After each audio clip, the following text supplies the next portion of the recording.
Muy buenas tardes a todos. Para mí es un placer poder estar con ustedes. Agradezco infinitamente la invitación tan amable del doctor Gudiño, de la doctora Torres. Y bueno, vamos a hablar un poquito más acerca de virus C y virus B. Y lo quise enfocar un poco, dado que estamos en la AMBI, pues un poco a lo que ocurre con VIH.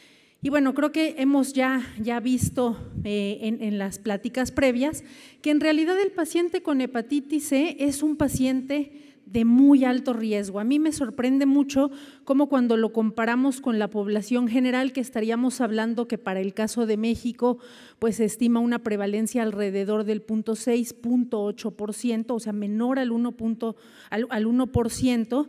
En la población que vive con VIH se estima que aproximadamente un 25% de estos pacientes van a tener también hepatitis C. Y esto representa pues un gran riesgo porque, como veremos más adelante, el vivir con VIH es un factor conocido para acelerar la progresión de la enfermedad hepática. Entonces, pues es una población que, si bien comenta mi muy querida amiga la doctora Hernández, no es una urgencia de tratar, sí es una prioridad por esta cuestión. Finalmente, el tratamiento tiene por objetivo mejorar la calidad de vida de nuestros pacientes y evitar la progresión a etapas avanzadas de la cirrosis o el desarrollo de hepatocarcinoma, y sabemos, como ya se ha comentado previamente, pues que el VIH acelera esta progresión.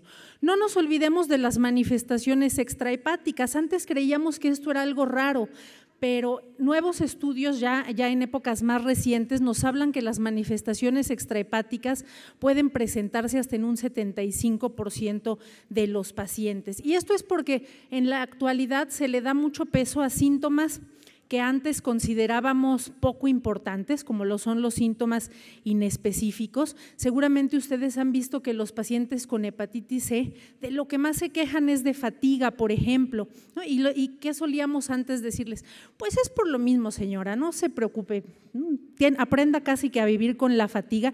Y de verdad que puede ser un dato que parece poco relevante, pero que muchas veces deteriora importantemente la calidad de vida de nuestros pacientes. Entonces, estos síntomas inespecíficos son parte de las manifestaciones extrahepáticas que debemos reconocer, aparte de otros muchos que son más infrecuentes, pero que también existen, como las vasculitis, la enfermedad renal, mayor incidencia de diabetes tipo 2, enfermedad cardiovascular, etcétera.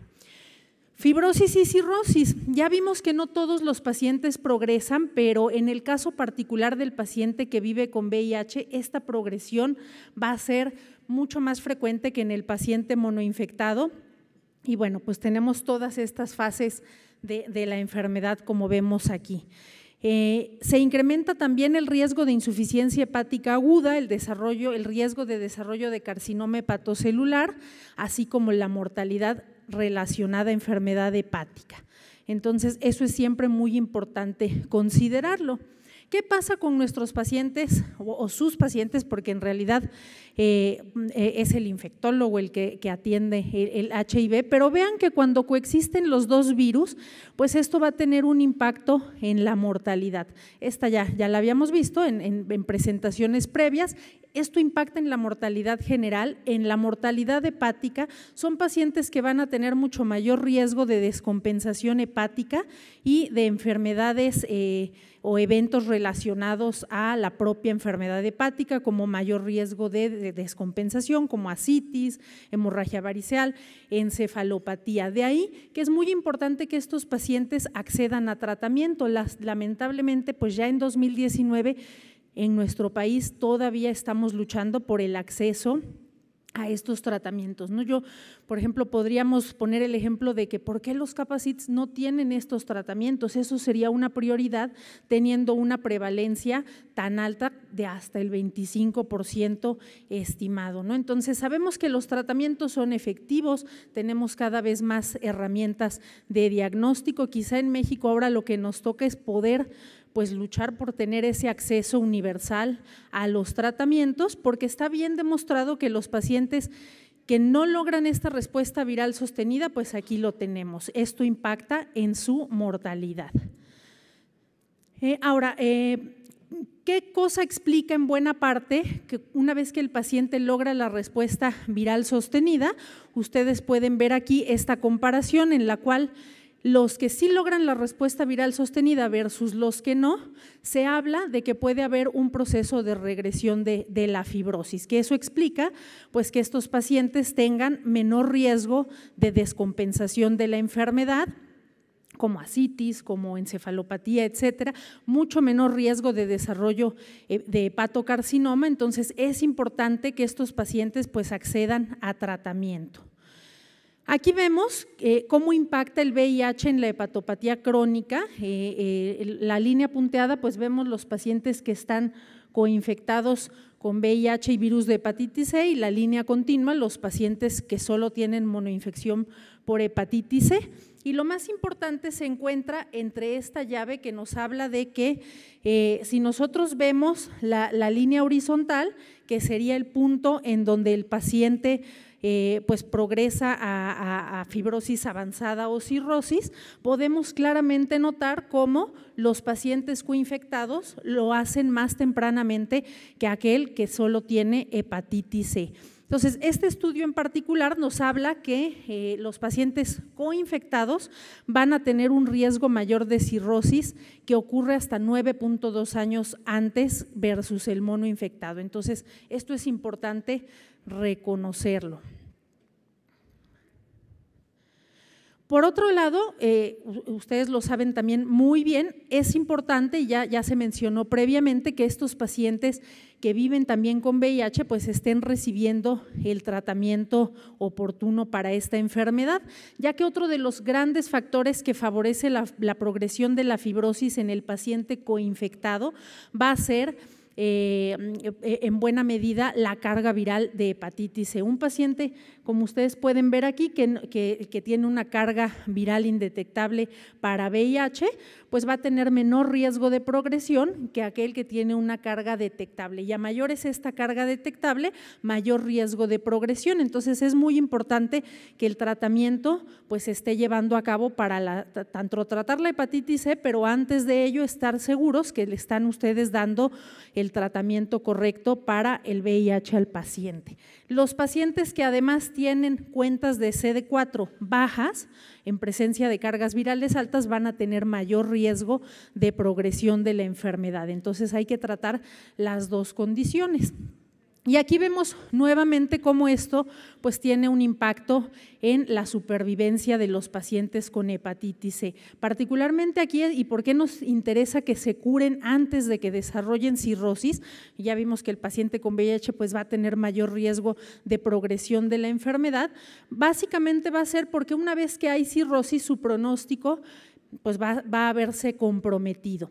En la primera gráfica podemos ver que cuando los pacientes que viven con hepatitis C y cirrosis se curan y logran la respuesta viral sostenida, y cuando su supervivencia se compara con una población en general, pues en realidad la supervivencia es muy similar a la población general.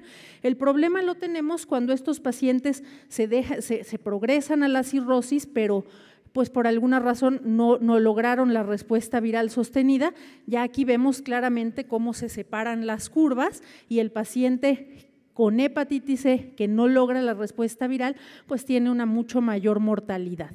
En el paciente particularmente cuando no recibe tratamiento, pues vemos también claramente cómo se compromete su supervivencia, y si el paciente presenta alguna manifestación de descompensación de la enfermedad hepática, pues claramente tiene un peor pronóstico en estos escenarios. Entonces, el mensaje número 1 sería: tenemos que hacer pruebas de escrutinio para detectar oportunamente a estos pacientes e idealmente pues que se traten antes de que hagan cirrosis y pues puedan lograr la respuesta viral. ¿Qué objetivos vamos a tener entonces? Bueno, pues tanto en México como en el resto del mundo nos interesa curar la infección, que es lo que llamamos la respuesta viral sostenida, y esto, una vez que lo logramos, pues va a mejorar tanto manifestaciones extrahepáticas, hay mejoría o en etapas tempranas, pues reducimos la necroinflamación, mejora la fibrosis.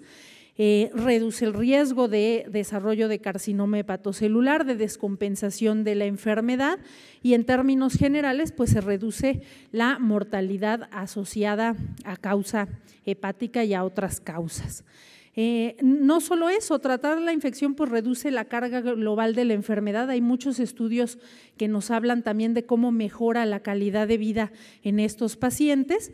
Y finalmente, en ausencia, como decía el doctor Bailey, en ausencia de una vacuna, pues en la actualidad lo que contamos es con terapias que nos ayuden a limitar la transmisión. Entonces, esa es parte fundamental de lo que tenemos que hacer con los pacientes.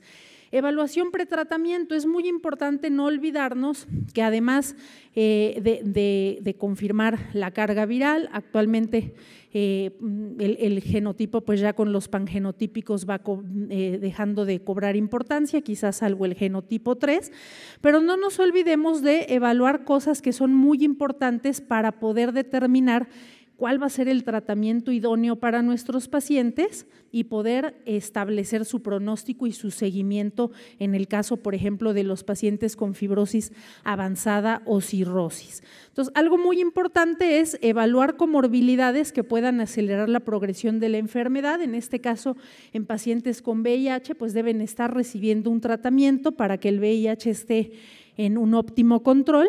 No se olviden también de otras cosas que pueden acelerar la progresión de la enfermedad, como la diabetes cuando está descontrolada, como síndrome metabólico que pudiera estar condicionando un hígado graso no alcohólico y que esto también se ha visto que puede acelerar la progresión de la enfermedad y así como el VIH, pues estas situaciones también requieren control, interrogar el consumo de alcohol porque a veces pues damos por hecho que su enfermedad hepática es por virus C y se nos olvida que cuando se suman factores, por ejemplo un paciente que tiene hepatitis C pero que además padece síndrome metabólico y que aparte toma alcohol, todo eso lo tenemos que controlar pues para lograr la efectividad en general con nuestro paciente. Establecer el grado de enfermedad hepática, actualmente métodos no invasivos, ya sea serológicos o radiológicos, están aprobados para ello y pues con certeza bastante aceptable,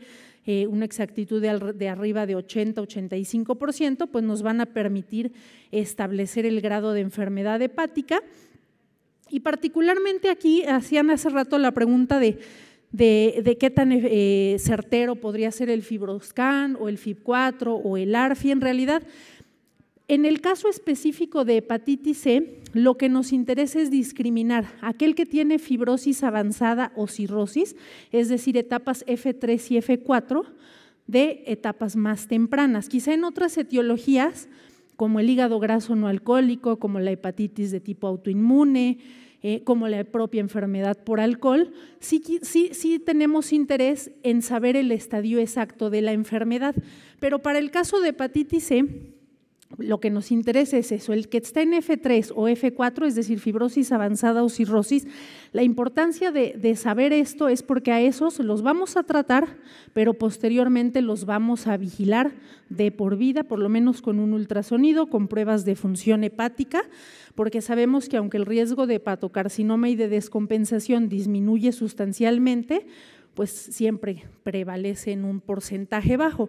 Los que se encuentran en etapas sin fibrosis o fibrosis en etapas leves, en realidad pues no requieren otra cosa más que tratarse, curarse y pues bueno, posteriormente si tenían alguna otra comorbilidad, continuar tratamiento de esa comorbilidad. De ahí que específicamente para hepatitis C, prácticamente las biopsias ya no se deben utilizar y el método serológico o radiológico que ahora vamos a ver cuáles están aprobados y ampliamente validados, pues son efectivos.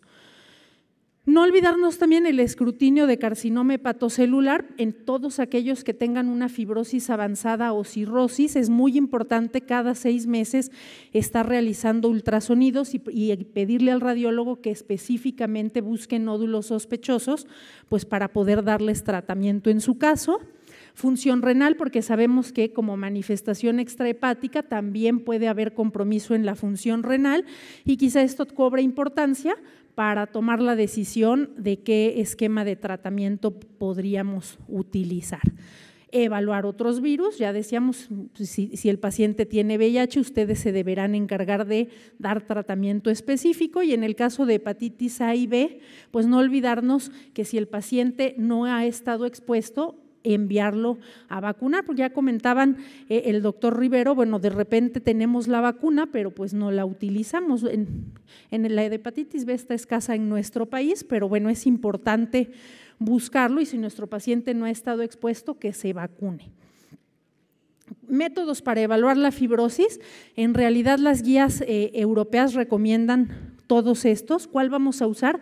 El que tengan disponible. ¿Cuál sería el mejor? Ciertamente para evaluar particularmente esteatosis, más que fibrosis porque nos sirve, pero para lo que usamos más, por ejemplo, la resonancia, es porque tiene una exactitud mucho mejor para evaluar el grado de esteatosis. Entonces, por ejemplo, en hígado graso no alcohólico, pues sería la herramienta de elección que sustituyan a la biopsia. En hepatitis C están aprobados y validados desde el FibroScan, el ARFI como métodos radiológicos que serían los que tendríamos disponibles en nuestro país y si no tenemos esos, es muy válido desde los métodos comerciales serológicos como el FibroTest, pero si no tenemos acceso a esos porque son costosos, hay varios estudios que equiparan al FIB4 y al índice APRI como equivalentes a los otros métodos y que son pues ampliamente disponibles y poco costosos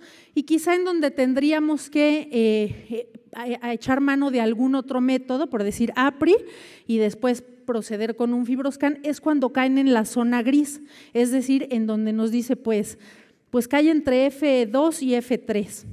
No sabemos hacia dónde vamos a guiar el manejo de ese paciente, pues hacemos otro método, pero dependiendo del punto de corte, estos van a ser muy concluyentes para poder decirnos si el paciente tiene fibrosis avanzada y cirrosis, que va a guiar cómo lo vamos a vigilar y en su caso la duración del tratamiento, por ejemplo, en el caso del esquema con GP.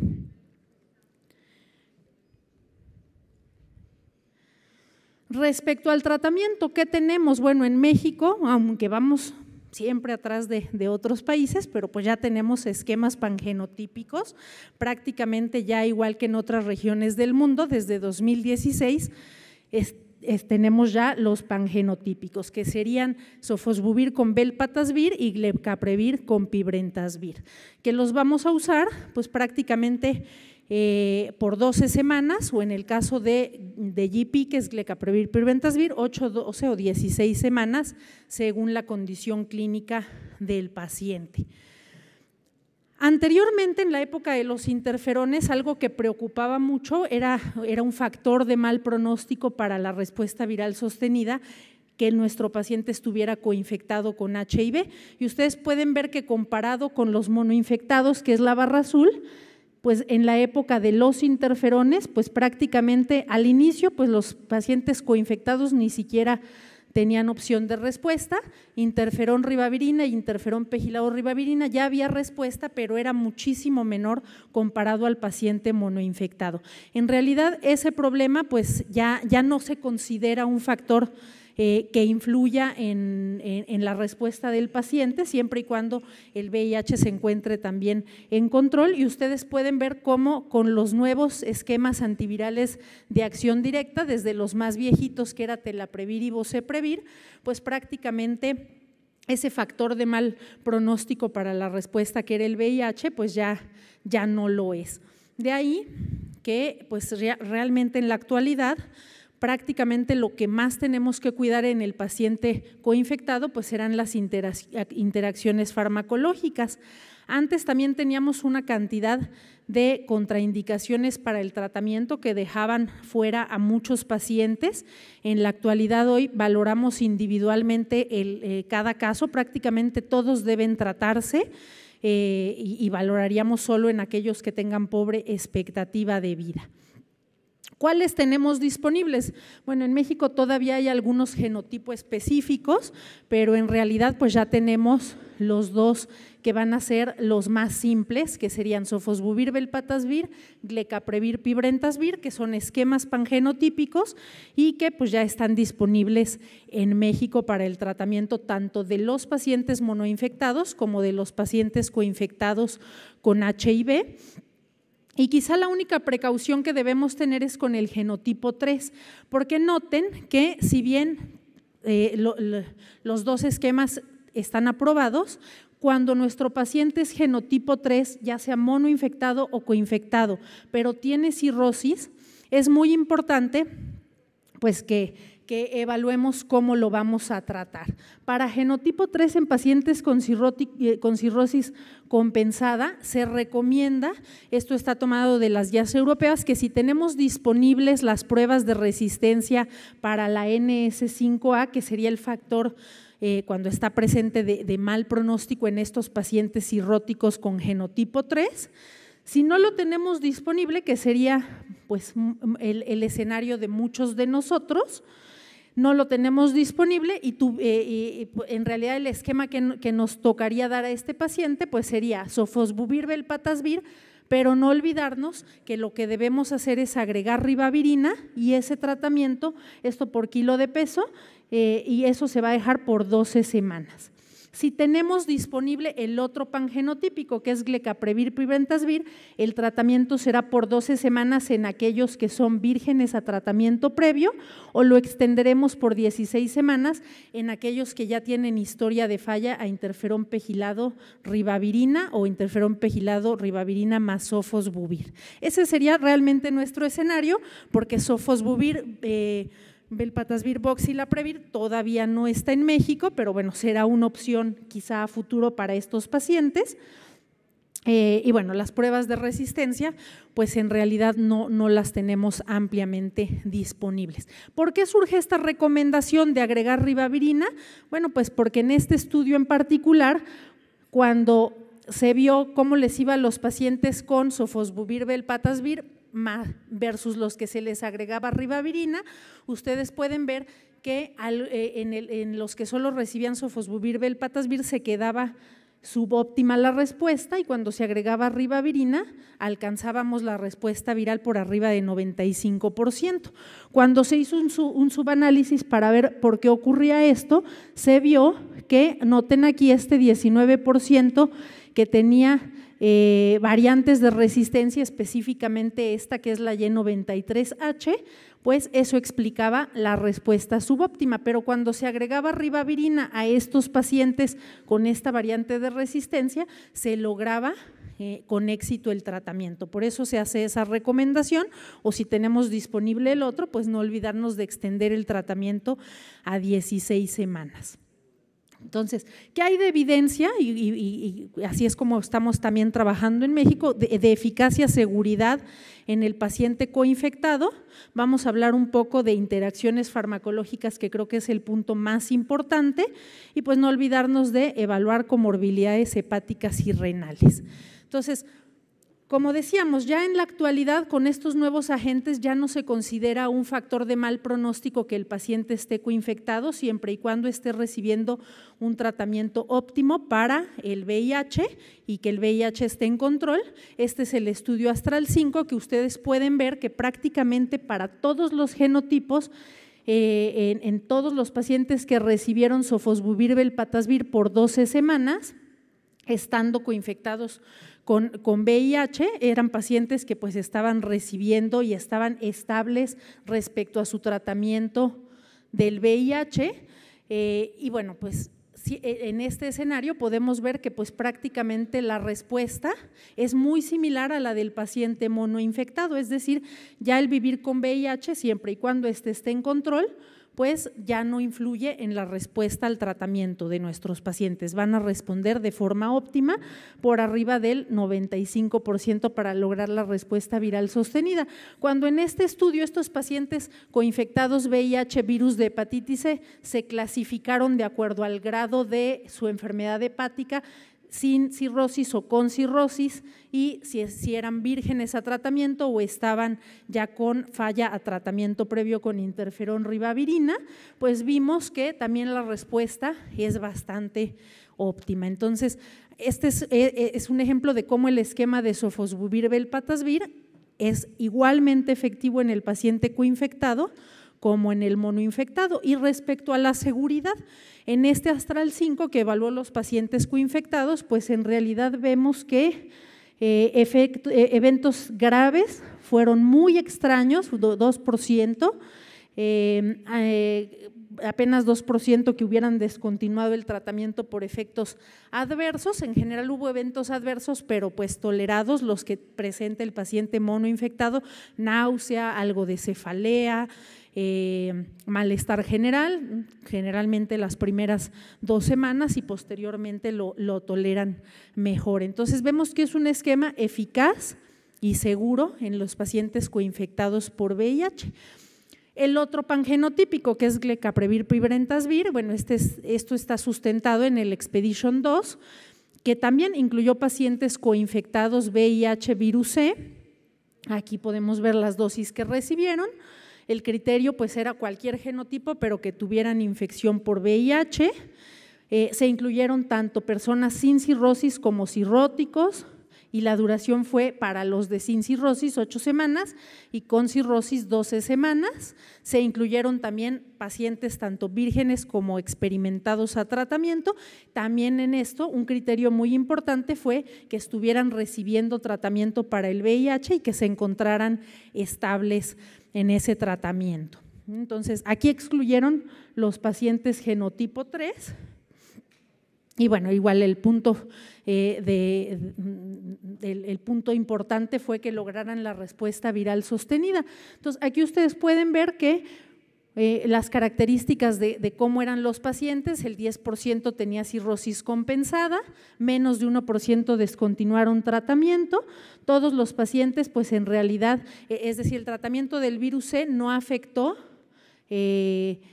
que se descontrolaran, por ejemplo, del VIH. Todos mantuvieron su presión del VIH durante el tratamiento, y pues en realidad la tasa de éxito fue también pues lo que se busca, ¿no? Una tasa de éxito de arriba del 95%. Eventos adversos, pues igual que para el caso de sofosbuvir-velpatasvir, vemos que en los pacientes con VIH pues lo toleraron bastante bien. La mayoría de los efectos adversos presentados fueron leves.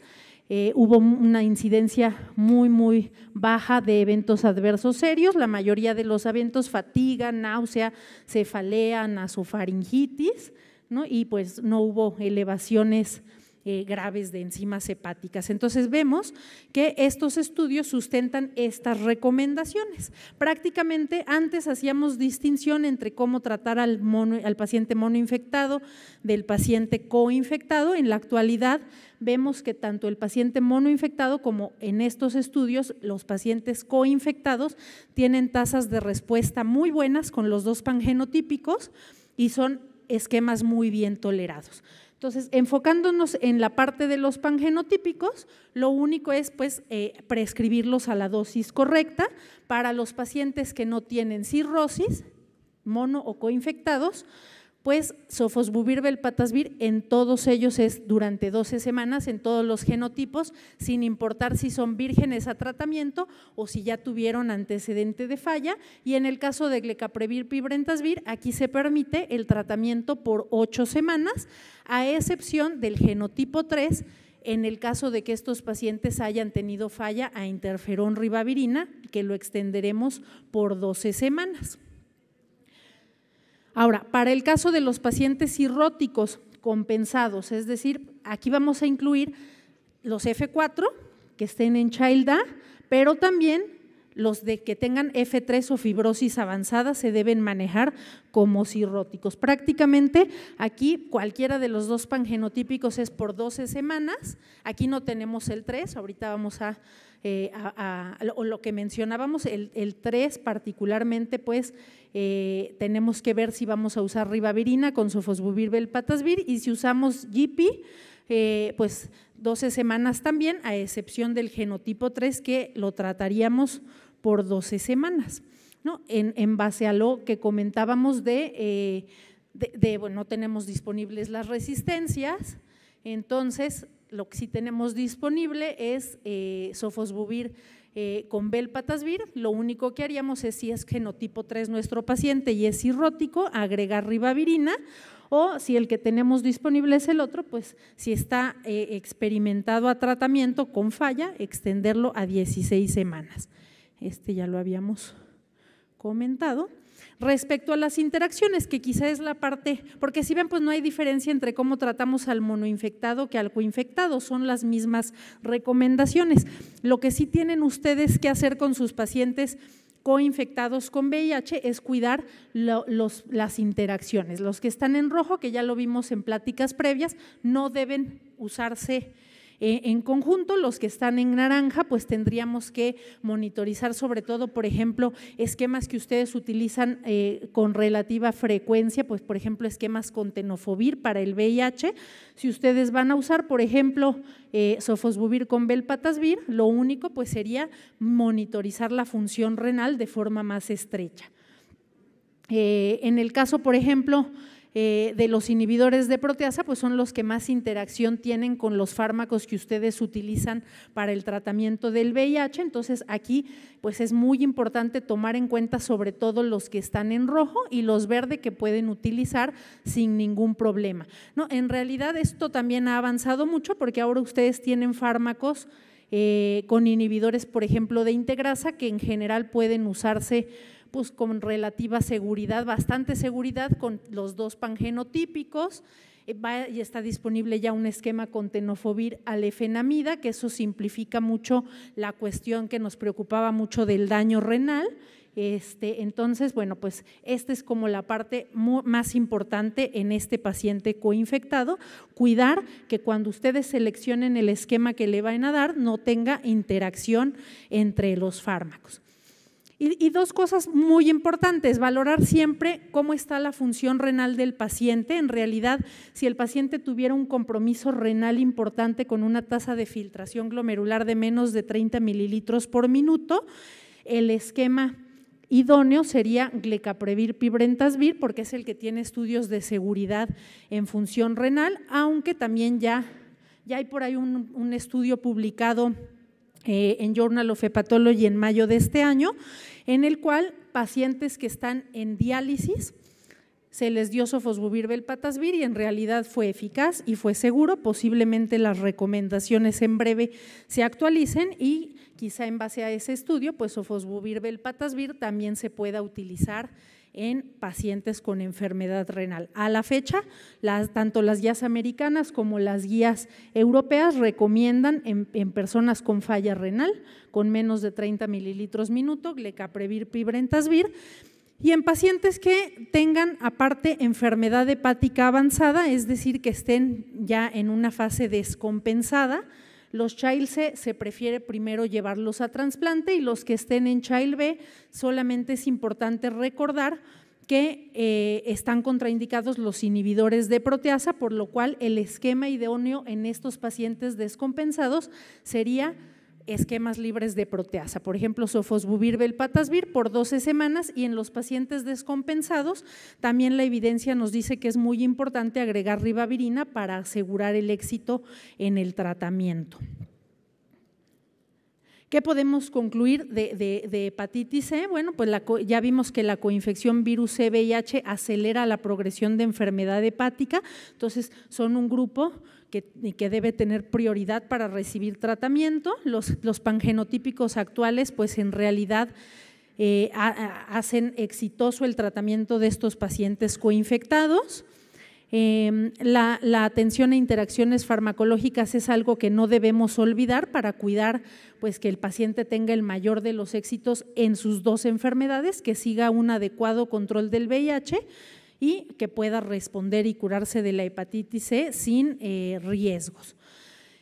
Entonces, y bueno, tener la precaución de siempre no olvidarnos que dentro de lo que tenemos que evaluar es el grado de enfermedad hepática y la función renal para poder tomar la decisión de con qué esquema pangenotípico vamos a tratar al paciente y sobre todo qué seguimiento posterior en el caso de los cirróticos tendremos que dar. Muchas gracias.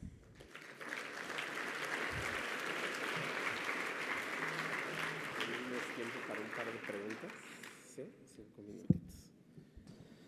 El doctor Flores. Bueno, en lo que llega al micrófono, yo tengo una pregunta, doctora. Los pacientes que, bueno, en la Secretaría de Salud todavía no tenemos un acceso adecuado a los antivirales de acción directa, pero los pacientes que están o que ya van a estar en tratamiento, sabemos que hepatitis C, pues el riesgo es que desarrollen cáncer hepático. ¿Cuál sería el seguimiento de estudio de imagen después de que un paciente logró respuesta viral sostenida y se tiene que hacer únicamente estudio de imagen para vigilancia de presencia de tumores o se puede hacer algún estudio serológico para el seguimiento? Bueno, en realidad con esos pacientes, de ahí la importancia que desde antes que los vayamos a tratar, catalogarlos como sin cirrosis, es decir, F0, F2, F1, esos se curan y no requieren mayor seguimiento, pueden ir pues no de alta si tienen VIH, porque eso hay que seguirlo atendiendo, pero si solo es la hepatitis C, esos no requieren mayor seguimiento. Los que sí tienen que llevar un seguimiento, porque aunque el riesgo de hepatocarcinoma se reduce, persiste en un pequeño porcentaje, son aquellos que tengan fibrosis avanzada, es decir, que se catalogaron en F3 o cirrosis F4. A esos cada 6 meses, aunque estén curados de la hepatitis C, vale la pena hacerles su ultrasonido con miras a buscar nódulos sospechosos y en general se recomienda, porque lo que mejor funciona es el estudio de imagen, el ultrasonido. Algunas guías, por ejemplo, como las guías de Asia-Pacífico, ellos sí siguen utilizando la alfa-fetoproteína, pero en realidad no es tan recomendable porque la alfa-fetoproteína es inespecífica y pues no refleja que en realidad la propia cirrosis, por ejemplo, o presencia de ascitis muchas veces la eleva sin que se trate de un hepatocarcinoma. Entonces, el estudio más importante es el ultrasonido cada 6 meses. ¿Por cuánto tiempo? Ya por siempre, ese va a ser de por vida. Doctora, muchas gracias por la excelente revisión en tan poco tiempo. No sé si podrían pasar la diapositiva, pero no recuerdo. Bueno, estaba yo en el hecho de que tenofovir, se debería de vigilar por aquello del probable efecto a nivel renal en las interacciones, sobre todo con algunos medicamentos que tengan inhibidores de proteasa en los medicamentos para hepatitis C, pero TAF. ¿Por qué en TAF en algunos casos también se debe vigilar? Y veo que es generalmente en combinación también con IPES. Y curiosamente en una de las combinaciones no se recomienda la vigilancia con TDF, pero sí con TAF. No sé si pudieran poner la diapositiva y no recuerdo por qué la necesidad de vigilar los esquemas que tuvieran TAF, porque si somos ciertos, pues los nuevos esquemas para VIH coformulados pues vienen con TAF. Entonces, ¿cuál es el cuidado que tendríamos que vigilar? Sé que no están contraindicados, pero ¿cuál es el punto de qué debemos de seguir cuando tenemos posibles interacciones utilizando el TAF, por favor? Bueno, en realidad en donde sobre todo se recomienda una vigilancia es si lo que tenemos es TDF, tenofovir dipivoxilfumarato, ahí es muy importante que si por alguna razón no podemos cambiar porque no lo tenemos disponible y tiene que llevar ese esquema y le vamos a dar sofosbuvir, velpatasvir, por ejemplo, monitorizar de forma más estrecha la función renal. En el caso del TAF, con los nuevos esquemas que ahora ustedes tienen para VIH, ya no se recomienda como tal una vigilancia tan estrecha porque tiene menor riesgo de toxicidad renal, dado que la formulación que tiene lo hace más selectivo para llegar al hepatocito, que es en donde queremos que actúe.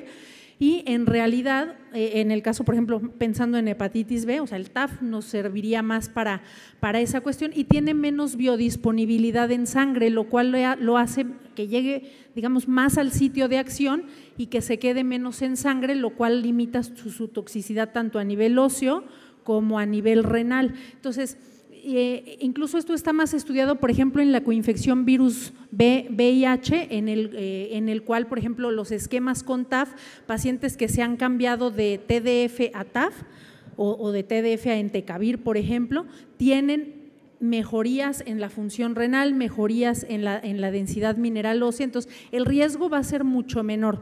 Aún así, por ejemplo, en esta guía recomiendan la vigilancia, pero la realidad es que es un esquema mucho más seguro y mucho mejor tolerado para estos pacientes.